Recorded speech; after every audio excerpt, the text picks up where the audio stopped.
అందరికీ నమస్కారం.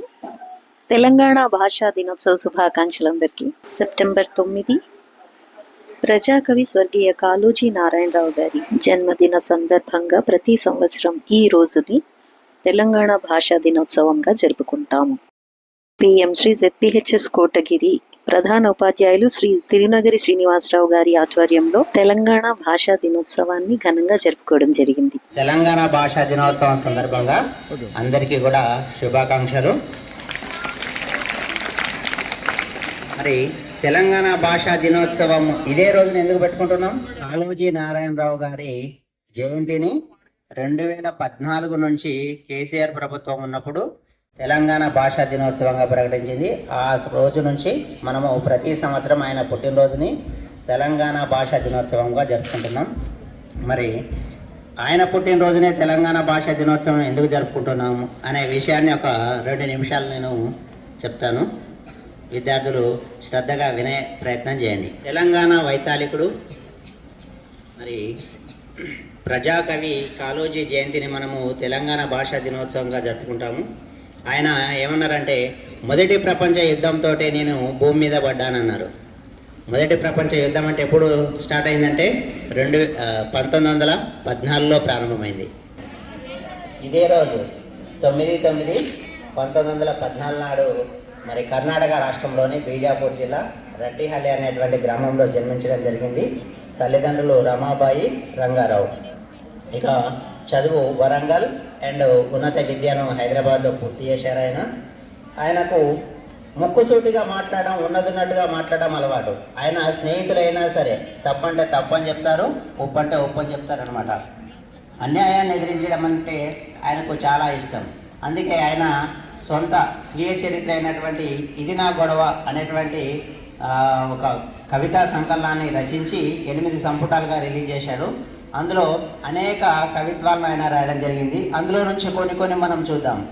అన్యాయానికి వ్యతిరేకంగా ఆయన ఏమంటారంటే, అన్యాయాన్ని ఎదిరిస్తే నా గొడవకు సంతృప్తి, అన్యాయం అంతరిస్తే నా గొడవకు ముక్తి ప్రాప్తి, అన్యాయాన్ని ఎదిరించేవాడే నాకు ఆరాధ్యుడు అని అన్నారు ఆయన. అలాగే నాటి నిజాం పాలనలో రజాకార్లు, పెత్తందారులు చేస్తున్నటువంటి అరాచకాలకు వ్యతిరేకంగా కూడా ఆయన ఎన్నో కవితలు రాశారు. అందులో ఒకటి చూస్తే, మన కొంపలార్చి మన స్త్రీలను చెరచిన, మన పిల్లలను చంపి మనలను బంధించిన మనువాదములను మండలాధీశులను మర్చిపోకుండా గుర్తుంచుకోవాలి, కసి తీరకుండా పుసకొట్టుచుండాలి, కాలంపు రాగానే కాటేసి తీరాలి అని అన్నారు కాళోజీ నారాయణరావు గారు. మరి నిజాం పాలనకు వ్యతిరేకంగా ప్రజా ఉద్యమాలు చేసి జైలు శిక్షను అనుభవించడం కూడా జరిగింది. ఆయన దృష్టిలో నిజాం వ్యతిరేకత అంటే ఫ్యూడల్ ఫాసిస్టు భావాలు కలిగిన రజాకాలను ద్వేషించడం, అంతేగాని మొత్తం ముస్లిం సమాజాన్ని వ్యతిరేకించడం, ద్వేషించడం కాదనేది ఆయన ఉద్దేశం. ఆయనకు తెలుగు భాష అంటే చాలా అభిమానం. అందుకే ఆయన ఏమంటారంటే, మనము ఈరోజు మన భాషలలో తెలుగు పదం లేకుండా, అంటే ఇంగ్లీష్ పదం లేకుండా తెలుగు మాట్లాడలేకపోతున్నాం. అలాగే ఆ రోజులలో కూడా ఆంగ్లం నేర్చుకొని చాలామంది తెలుగును మర్చిపోతున్నారన్న ఉద్దేశంతో ఒక కవిత్వం చెప్పిండు. ఏ భాష అనేది ఏమి వేషమురా, ఈ భాష వేషం ఎవరి కోసమురా, అన్య భాషలు నేర్చి ఆంధ్రంబు రాదంటూ సకిలించు ఆంధ్రుడా చావెందుకురా అని అన్నారు. అంటే అన్య భాషలు అంటే ఇతర భాషలన్నీ నేర్చుకున్నావు, మరి తెలుగు భాషను ఎందుకు ఎంత నీచంగా తక్కువగా చూస్తున్నావు? ఆంధ్రంబు అంటే ఇక్కడ తెలుగు భాష అని అర్థం. ఆంధ్రంబు నేర్చి మరి ఆంధ్రంబు రాదంటూ సకిలించు ఆంధ్రుడ చావెందుకురా అని అన్నారు ఆయన. ఇక ఆయనకు తెలంగాణ భాష అంటే చాలా అభిమానం.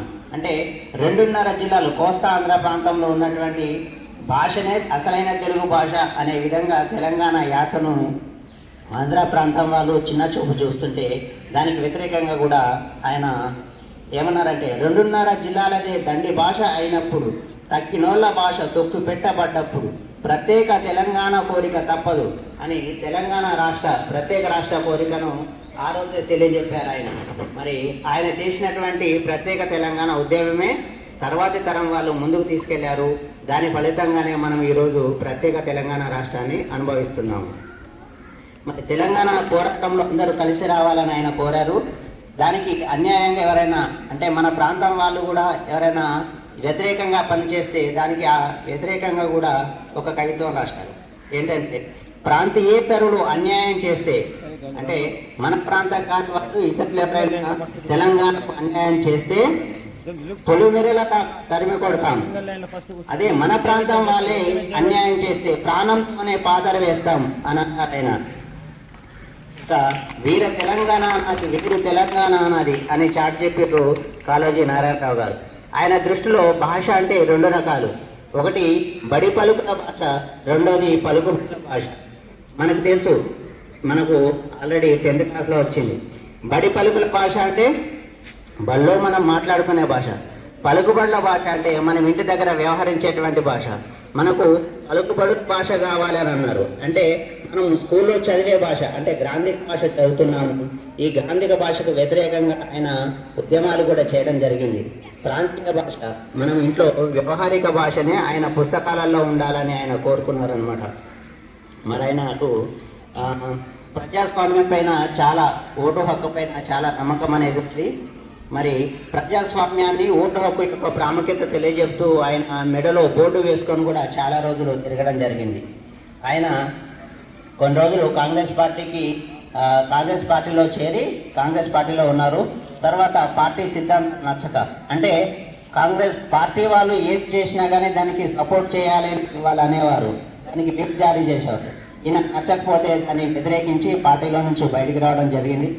మరి ఆయన ఏమంటారంటే రాజకీయాల గురించి, అభ్యర్థి ఏ పార్టీ వాడో కాదు, ఏ పార్టీ వాడో చూడు, ఎన్నుకుంటే ఎనగబెట్టడం కాదు, ఇప్పటిదాకా ఏం చేసినాడో చూడు, పెట్టుకునే టోపీని కాదు పెట్టిన టోపీని చూడు అంటూ రాజకీయాల్లో ఉన్నటువంటి ఆ అవినీతిని ఆయన ఎండగట్టడం జరిగింది.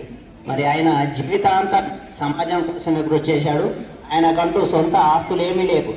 ఆయన స్నేహితులతో అనేవాడు, మా ఇంటికి వెళ్ళి బిడ్డ తీస్తే ఒకటే అరకు, ఒక జత బట్టలు, కొన్ని పుస్తకాలు ఉంటాయని అనేవాడు.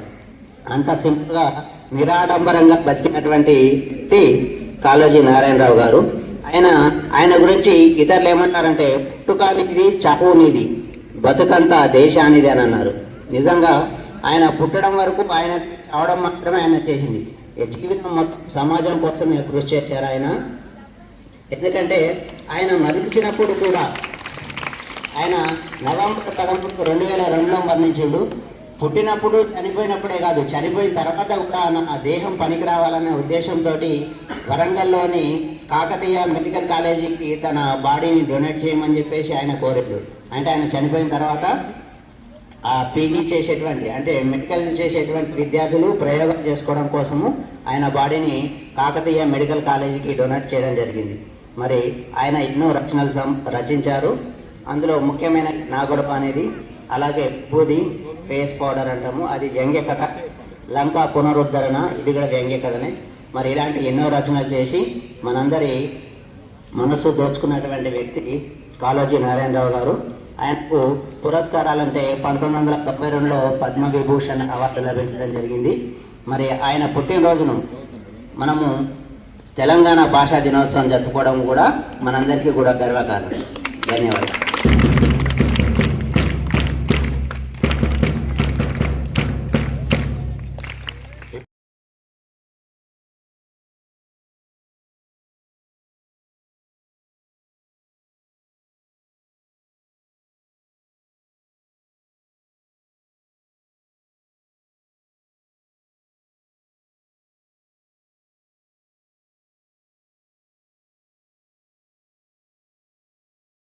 ఇంకొకటి, ఈరోజు తెలంగాణ భాషా దినోత్సవంలో మీకు చిన్న విషయం చెప్పి ముగిస్తాము.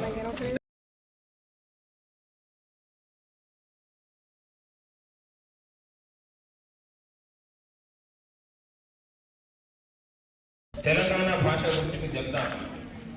మనం 2014 సత్యవతి మేడం కదా, సత్యవతి మేడం వచ్చారు. వస్తే ఇంకా నాకు అదే రోజు ఫేర్వెల్ పోయేటప్పుడు 2వ తరగతి పిల్లవాడు నా దగ్గరకు వచ్చాడు. సార్ అంటాడు, గడుకుంటాడు, ఏందిరా బాబు అంటే, సార్ ఆ కొత్త టీచరు ఎత్తుకోమంటున్నారు సార్. అరే ఏం మాట్లాడుతున్నారా, నువ్వు ఉన్నోకింత బుడఖాను, టీచర్ పెద్దగా ఉన్నారు ఏమనుకుంటే టీచర్ దగ్గరికే పోయినా, మేడం మరి ఆ పిల్లాడి వాడు ఏందని, ఏంత బుర్రలేని వాళ్ళు ఉన్నారు సార్ వీళ్ళంతా, వీళ్ళకి అసలు ఏం అర్థం కాదు సార్. అది ఏదో చెప్పారు. చెప్పిన తర్వాత అసలు ఏమైంది కనుక్కుంటే వాంజరి ఇరేజర్ లేదు, పెన్సిల్తో రాయమంటే పెన్సిల్ మీద తిరిగిపోయింది, ఇరేజర్ లేదు. టీచర్ ఏమన్నది, అరే వెళ్ళెత్తుకో అంటుంది. అంటే వాళ్ళ భాషలో వెళ్ళి వెతుక్కో. ఆ మేడలకు అర్థం కాదు, నేను ఒక పదం చెప్తా నేర్చుకోండి అన్నారు. లెంకు అన్నాడు అంటే ఏంటిది? వెతుకోవడమే కదా. ఆ పిల్లాడి దగ్గర మెల్ల ఒక పేపర్ మీద రాసుకున్నది చేసుకున్నారు టీచర్. పిల్లాడి దగ్గరికి వెళ్ళి ఇరేజర్ లేదు మేడం అంటే లెంకు అన్నది. వాడు 2 నిమిషాల్లో తీసుకొచ్చింది. దిస్ ఈజ్ కాల్డ్ తెలంగాణ భాష. అర్థమైందా? Thank you. Next Harshad sir. ఈనాటి విషయాలన్నీ కూడా మన తెలుగు సార్ అని చెప్పిండు, మన హెడ్ మాస్టర్ సార్. ఈరోజు హెడ్ మాస్టర్ సార్ కూడా అంతకంటే మంచి చెప్పిర్రు. Thank you. టైం వేస్ట్ చేయొద్దు. ఈరోజు ఏంటంటే ప్రభుత్వము అధికారికంగా ప్రకటించింది కాళోజీ నారాయణరావు జయంతిని రాష్ట్ర వ్యాప్తంగా అన్ని పాఠశాలల్లో, అన్ని ప్రభుత్వ కార్యాలయాల్లో ఖచ్చితంగా ఈరోజు చేయాలి. ఇది ప్రొసీడింగ్ ఉంది. అందుకోసం ఈరోజు దీనికి ఇంత ప్రాధాన్యత ఇచ్చి మనం చేయడం జరుగుతుంది. తెలంగాణ భాషా దినోత్సవం మనకు తెలంగాణ ఏర్పడక ముందు తెలుగు భాషా దినోత్సవం చేస్తుండే మనం, గిడుగు రామ్మూర్తి పంతులు జయంతి ఉన్నప్పుడు. కానీ 2014 జూన్ 2 తర్వాత తెలంగాణలో కాళోజీ నారాయణరావు తెలంగాణ భాష కోసం కృషి చేశారు కాబట్టి ఆయన జన్మదినాన్ని పురస్కరించుకొని ఆయన మీద గౌరవంతో తెలంగాణ గవర్నమెంట్ ప్రకటించినటువంటి కార్యక్రమం ఇది మన పాఠశాలలో జరిగింది. Okay, thank you.